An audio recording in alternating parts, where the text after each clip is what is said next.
दी print के YouTube channel को subscribe करें और ताज़ा अपडेट्स पाने के लिए बेल आइकन दबाएं।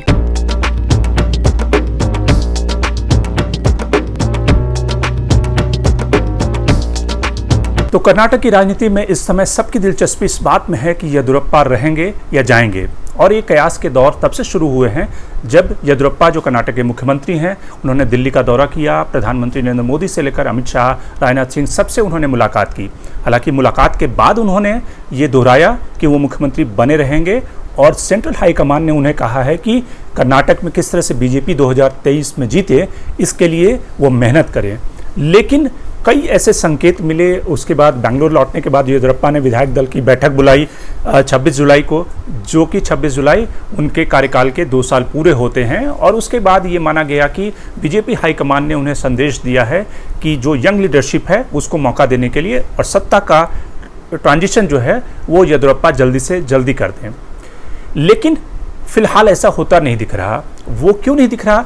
येदियुरप्पा पिछले 2-3 दिनों में, जब से वो दिल्ली से लौट कर गए हैं बेंगलुरु, तब से वो लगातार एक ऑप्टिक्स दे रहे हैं कि जो लिंगायत कम्युनिटी है, जिस लिंगायत कम्युनिटी के वो सबसे बड़े नेता हैं, वो लिंगायत सीयर्स से, जो साधु संत हैं, उनसे मुलाकात करके बीजेपी हाईकमांड को एक मैसेज देना चाह रहे हैं कि उन्हें अगर ऑनरेबल उनके तरीके से, उनकी शर्तों पे नहीं हटाया गया, उनकी विदाई नहीं की गई, तो कहीं ना कहीं राज्य में बीजेपी के लिए मुश्किलें खड़ी हो सकती है। तो प्योर पॉलिटिक्स में बात येदियुरप्पा, उनके भविष्य और बीजेपी हाईकमान के सामने क्या है कंपल्शन। पिछले 2-3 दिनों में जब से येदियुरप्पा दिल्ली से लौटे हैं, उन्होंने कई सारी मुलाकातें की है। उसमें एक मुलाकात उन्होंने कांग्रेस के लिंगायत लीडर के साथ, एमबी पाटिल के साथ में उन्होंने की।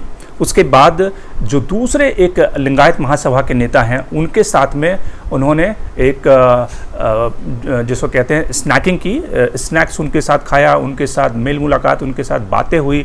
और उसके बाद लिंगायत महासभा के नेता ने कहा कि यदि येदियुरप्पा को छेड़ा गया कर्नाटक में तो बीजेपी को इसका खामियाजा भुगतना होगा और उन्हें सम्मानजनक उनकी शर्तों पर उनकी विदाई होनी चाहिए।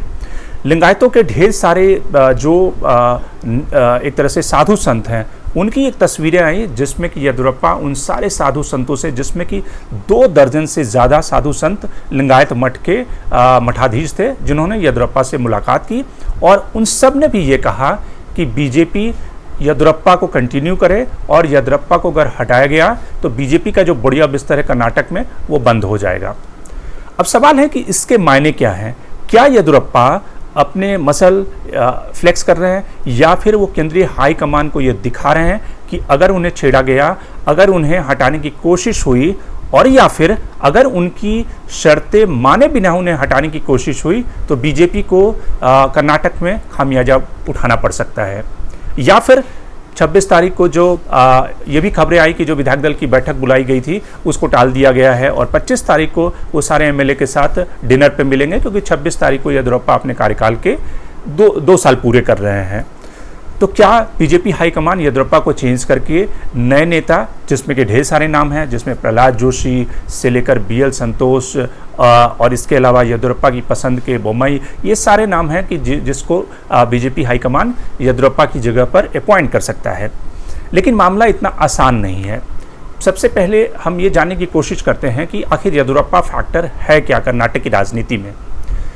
आप याद कीजिए कि 2008-2007 का जो दौर था वो बीजेपी के लिए सबसे चैलेंजिंग दौर और सबसे मुश्किल दौर थे, कि जब बीजेपी का ग्राफ, यूपी की सरकार थी और बीजेपी का ग्राफ वो एक्सपैंड नहीं हो रहा था, वो बढ़ नहीं रहा था, वो स्टैग्नेंट था। जहाँ पे बीजेपी की सरकारें थीं, उसके अलावा बीजेपी का ग्रोथ कहीं नहीं हो रहा था।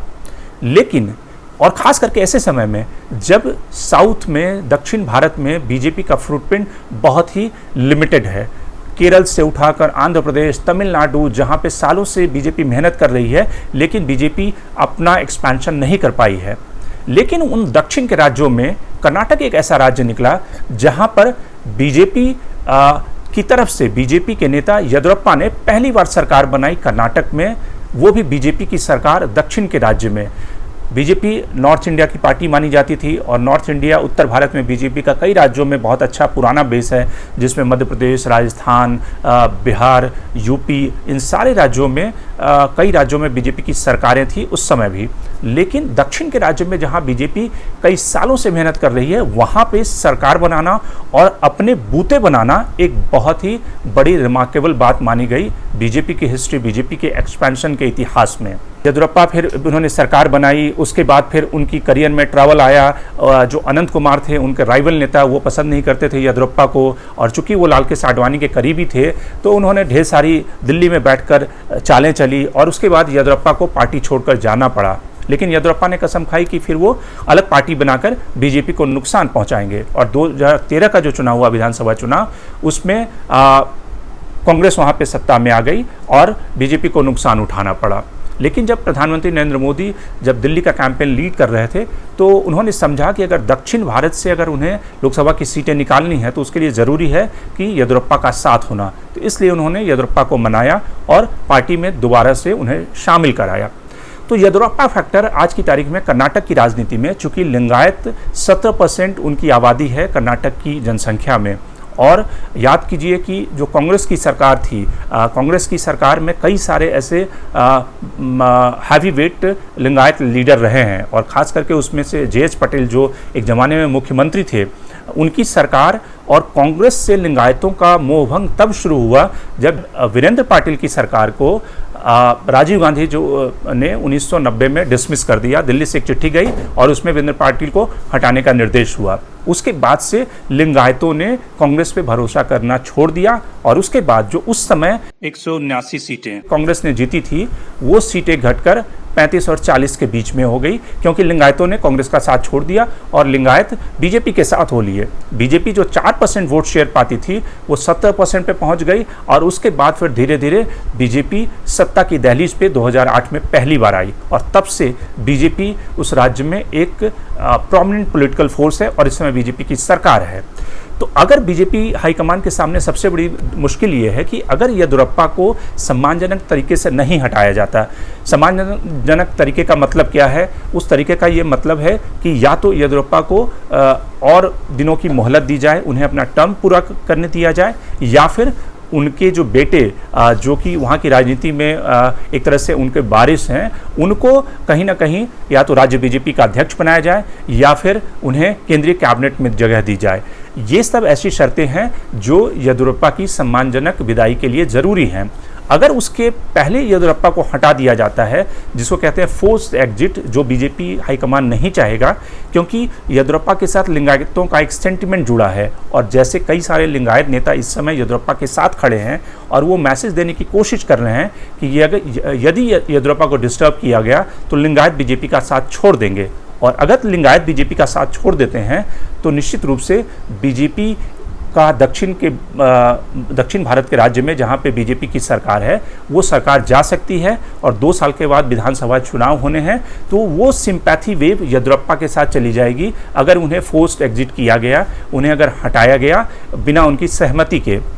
तो बीजेपी हाईकमान के सामने ये सबसे बड़ा चैलेंज है कि येदियुरप्पा से कैसे निपटें, उनके शर्तों को मानते हुए येदियुरप्पा को कितना समय दिया जाए या उनके बेटे को जगह दी जाए, येदियुरप्पा को कैसे ऑनरेबल एग्जिट दिया जाए, ये सब मुश्किलें बीजेपी हाईकमान के सामने हैं। क्योंकि बीजेपी का जो दूसरा कैंप है, जो BL संतोष का कैंप है, वो चाहता है कि येदियुरप्पा की जल्दी से जल्दी विदाई हो और वहाँ पे एक यंग लीडरशिप की अपॉइंटमेंट हो ताकि 2023 के चुनाव के लिए वो राज्य को लीड कर सके। लेकिन वो इतना आसान नहीं है, क्योंकि BL संतोष या फिर प्रहलाद जोशी जैसे जो भी नेता हैं, उनका राज्य में वजूद नहीं है। वो वजूद, उनके साथ कोई वोट बैंक नहीं है। जो वोट बैंक है वो लिंगायत वोट बैंक येदियुरप्पा की वजह से है। और जैसे कि कांग्रेस के कई सारे लिंगायत नेताओं ने ये कहा है कि अगर येदियुरप्पा चले गए तो सारा लिंगायत वोट भी चला जाएगा और वो फिर बीजेपी का चैप्टर द एंड हो जाएगा। ऐसा होगा या नहीं होगा ये अलग बात है, लेकिन निश्चित रूप से बीजेपी को नुकसान उठाना पड़ सकता है अगर बीजेपी लिंगायत और खास करके येदियुरप्पा की नाराजगी मोल लेती है। क्योंकि राज्य में इससे पहले भी बीजेपी ने कई सारे एक्सपेरिमेंट किए, जिसमें कि अनंत कुमार से लेकर सदानंद गौड़ा, जगदीश शेट्टर जैसे तमाम नेताओं को जगह दी गई और उनमें से कुछ को मुख्यमंत्री भी बनाया गया, लेकिन वो आखिर फेल हुए और वो बीजेपी को सत्ता की दहलीज तक नहीं ले जा पाए। और चूंकि लिंगायतों का जो वोट है वो 17%, वो 70 से 100-100 सीटों पर असर डालती है। तो इसलिए बीजेपी के लिए ज़रूरी है और बीजेपी इस उलझन में है कि कैसे वो येदियुरप्पा की क्राइसिस को मैनेज करे और कैसे येदियुरप्पा को ऑन बोर्ड लेते हुए कर्नाटक में नए नेतृत्व और ट्रांजिशन की तरफ बढ़े। ये चैलेंज बीजेपी का है। Shankar Animesh, the print.